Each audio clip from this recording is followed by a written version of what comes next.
Welcome to Philadelphia Walks PTSD. My name is Sharon Cole, or Sharon or Cole, whatever you refer to me as. No big deal, in a good way, don't care. So, anyway, as I usually say, I've been called everything under the sun in this crazy experiment or experience of a thing here in Philadelphia. Rat, pig, horse, cow, um, lizard, dinosaur, rhino, hippo. There's a good one. So sticks and stones may break my bones, but words shall never hurt me. So of course words do hurt. So I always apologize in advance. Sometimes I do get into what do I want to say, a rant during my live streams, and I do worry about it, but stuff will come up, and in a way, it might be helping to process the demons in the sky or people who are um, trying to figure out maybe who created the issue, and sometimes it helps to bring it up anyway, or I might be triggered or prompted or what have you. So triggered is a better word. There's a lot going on out here, so it gets me into anger mode.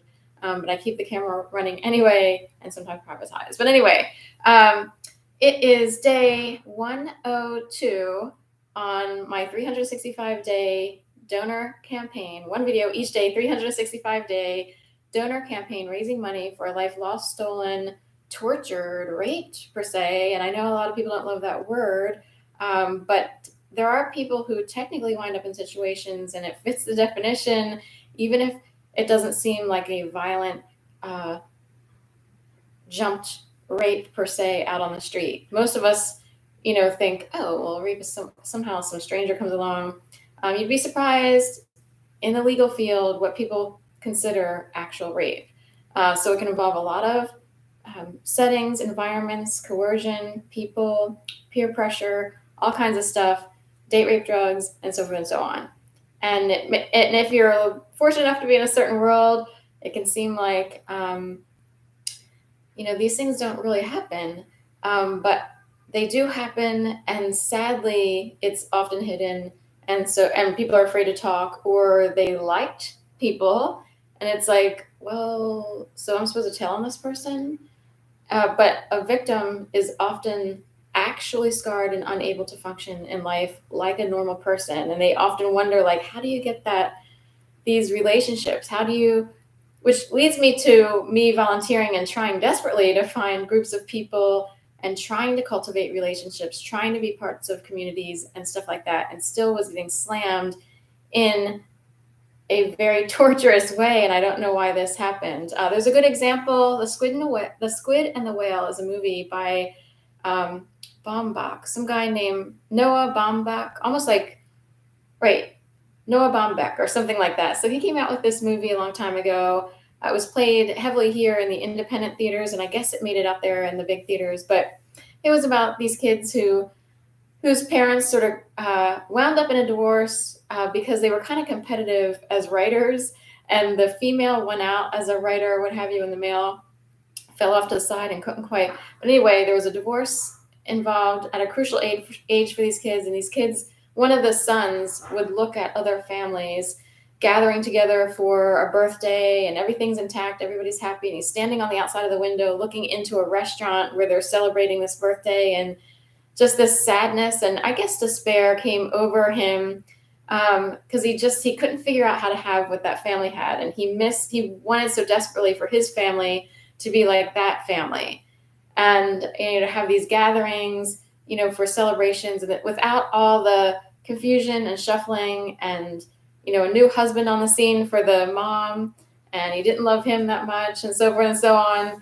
as I recall. But that scene was very poignant for me because one who grows up in, now this is, divorce would present one type of example of someone having to kids having to juggle different people, different relationships, while basically wanting to please their parents. Most kids in general do actually want to please their parents. It's a natural thing, at least until a certain age when maybe kids assert themselves and assert their independence and move on and so forth and so on.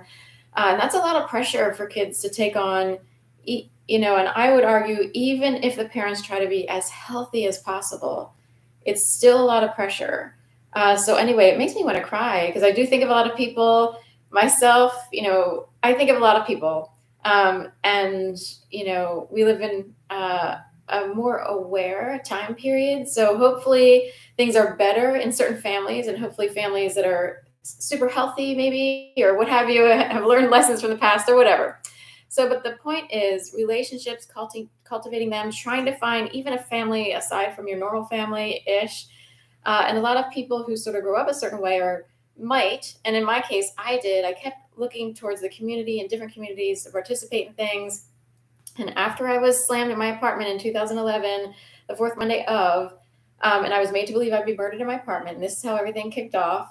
And if that weren't enough, the games commenced, and it was like a free for all, like a crazy circus show of people who couldn't wait, salivating at the bit to play the game of, oh, ha, we totally, wow, we really scared the shit out of her, and we're like barely going to be supportive. We're gonna say, ha ha ha ha ha ha. Life doesn't include such incidences. Normal life has trials and tribulations, and hopefully they're easy to point at. People wind up with cancer, or maybe there's a weather disaster, or what have you, and you can easily identify like this is a problem. In my case, it was hard to identify. In fact, people want to say, well, there must be something wrong with you because clearly this many people wouldn't do this. They will, and they did. So anyway, one example is in my desperation to keep looking to participate in things because I had already been participating in things. I was actually running with a gay running group, and even I had done already one half marathon and still did one shortly after 2011, like the ING rock and roll around September-ish of 2011. I still did that. Despite everything going on, I kept trying to stay up, up, up. And I signed up for a group called Action AIDS. I looked into maybe volunteering with them. And this is further on. We'll go into like 2012-ish, 2012, 2013.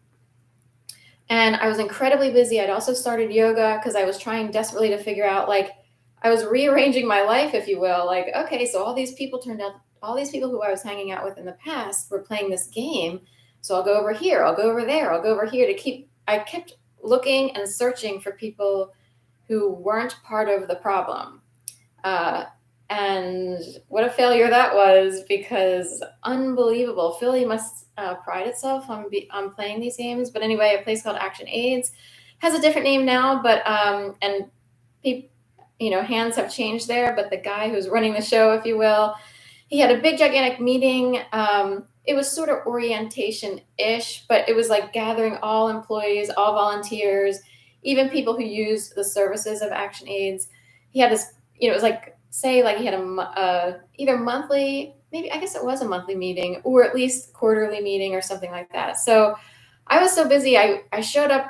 I almost didn't show up because I was so busy doing a ton of things with between dog walking, yoga. I think I might have even had started my classes with the new school. So I was run ragged all over the place. And we were asked to bring like casserole dishes. I made like a big ziti, show up there like right as the meeting had already started, and everybody, I really was the last one there. Talk about arriving fashionably late. I kind of look in the back door, there were a bunch of people gathered around, but there was one empty seat, and I kind of looked around like there's no one sitting. That should have been a signal, but I was so busy, and actually I was exhausted, and I didn't know where else to sit because there wasn't space on the floor per se. And I kind of looked around and like kind of gestured to the seat, and someone's like, go ahead, sit there. It's really fine. So I sit on this one empty seat. It was in the back of the room, but that would have been the hot seat. And as the meeting progressed, the guy who would have been in charge, say the executive director, I don't know what his title was, like head of, volunteer coordinator or whatever. I kind of forget. I know he originally came from New York many years ago and brought his New York show, I guess, down to Philadelphia. And in his speech and his presentation, said something. He's like, and you really didn't want that light anyway, did you? And he kind of looked right in my direction, and above me was like this empty lamp, like a light bulb that was uncovered. It wasn't an unusual seat. And a couple people kind of chuckled and did this. That's how blatant it was.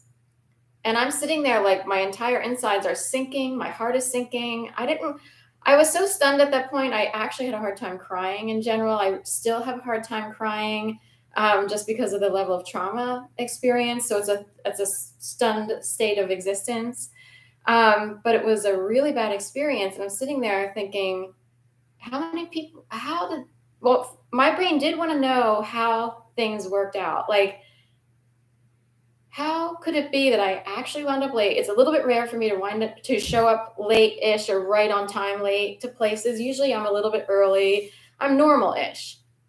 Um, and it's like, how could it be that this one seat could have possibly been reserved specifically for me to sit there? And it's like, yeah, I'm wondering if people were celebrating, like, oh, we can't believe this worked out. We can't believe this. I kind of wonder if they were like that. She actually sat there, or if it was more impromptu and he decided to throw it in because he knew what was going on. I don't know. But in addition, the light was a theme that went on forever. It was used in many ways. For instance, when I walked around, say to walk bedtime walks, nighttime walks for dogs, because I was dog walking to earn a living, I was kind of trapped in dog walking. Whenever I walk by homes with those motion detector lights, and we're in this city, so a lot of homes have these, and it would be like one after the other after the, they were always in reverse. It's, I know it happens, or sometimes it's timed where someone passes, so the light doesn't get enough time to go on and off, on and off. But it happens so much that it got to be really strange. Like, I am tired of all the motion detector lights turning off when I approach as opposed to turning on. In addition, another thing that I would learn while being targeted was the saying, and I guess union members say this a lot on construction sites, but a phrase that I've heard so many times since being targeted, and I was targeted big time, um, was don't forget to turn out the lights, don't forget to turn out the lights, don't forget to turn out the lights, don't forget to turn out. And unions are known for mobbing, or you could say gang stalking, mobbing, community harassment. They are known for doing that to larger entities, maybe because of union wages and going after companies that don't pay union wages or aren't even unionized or what have you. But this light thing, this light on me, right, shine in me, whatever that song is. It comes up a lot, or One More Light with Chester Bennington and Linkin Park. So the light thing is a big deal. I will get into one other thing. I do know that,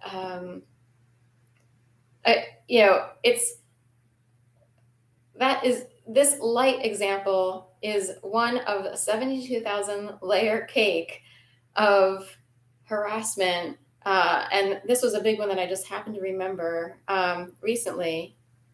And I do know that a long time ago, I saw an episode of The Facts of Life, which is like a late 1970s or early 1980s sitcom. And in that show, they would educate people on different things, like just by having the skit or whatever.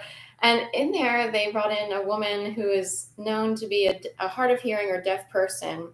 And they were showing that our light would blink to let her know someone was at the door. So because she couldn't hear, she wouldn't know if someone knocked on the door or rang the doorbell. The only way she would know if someone was at her front door is that, say, the doorbell were connected to the lights so that the lights would blink. So that would be deaf technology.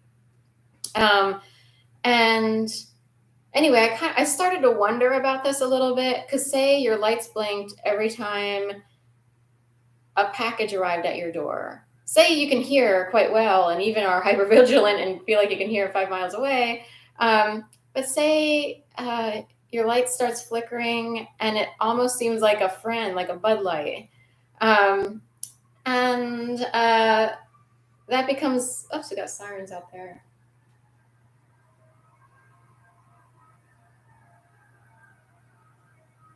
I don't know if you can hear them but just, there are the sirens out there somewhere. So, but say, I'm just giving an example. Say the light seems like a friend or a Bud Light, and that light starts to become sadistic, and all of a sudden you're running around your house. I have mail, there's someone at the door, there's a package at the door, my laundry is done, it's time to take a shower, it's time to cook this, it's time to do that. Say you're actually harassed by lights. And I noticed too, there are little indicators out there, and I wonder if people are trying to seek people out. But say, like on Facebook, they have these features with these sparkly lights, and that's a whole other dimension of things. So I don't know what to say. This all came up as like a theory and a possibility, but I felt quite set up at ActionAIDs. And that's, I don't know why they did it. And no one's pulling me aside personally to say, so if no one pulls me aside personally to explain something, if they think something's going on or whatever, then technically they're perpetrators, right? So that's it. I will end it there. We can talk about AIDS another day and when my birthday is, and that I have O negative blood, which is immune to HIV and AIDS, which is not well known but should be. So, anyway, thank you so much and have a great day.